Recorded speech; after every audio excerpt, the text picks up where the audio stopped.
Well, hello, my friends. Last words are very important. My wife is getting ready to go to town, and I give her a last word. I want to remind her of something. Maybe I want her to pick up for me. And so it's the last words. And today we have the last words of David. In First Chronicles chapters 27 to 29, David has gathered all of those leaders together, the ones we talked about yesterday, and also Solomon, and he confirms to them verbally that Solomon will be king, and he is going to build a temple.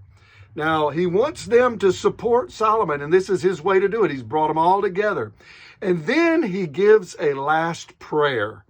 And in this last prayer, there's a word that keeps sticking out that I think is so important for us, and it's about God. Because remember, he wants them to follow after God, because will be their success. And he wants Solomon to follow after God. But we look and we see in chapter 29, verse 11, he says, all in heaven and earth is yours. Everything is God, just not ours, it's God's. And then he goes on in verse number 11, you are exalted above all other gods, he is exalted. Verse number 12, you rule over all riches and honor.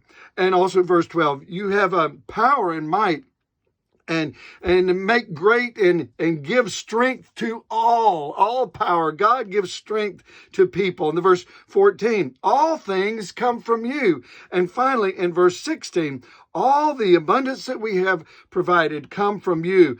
All is your own. So friends, basically David is saying that God is everything. Everything is him, and he has everything. Everything we have comes from him, and his focus was solely on God, and he wanted all of his leaders to remember this. And friends, that's so important for you and I. These are great last words for you and I to remember, that everything that we have comes from God. He is everything. He is more than everything to us. Everything we need is in God. And so I encourage you to remember that. God is all. God bless you. Have a wonderful day. We'll see you again tomorrow. Bye-bye.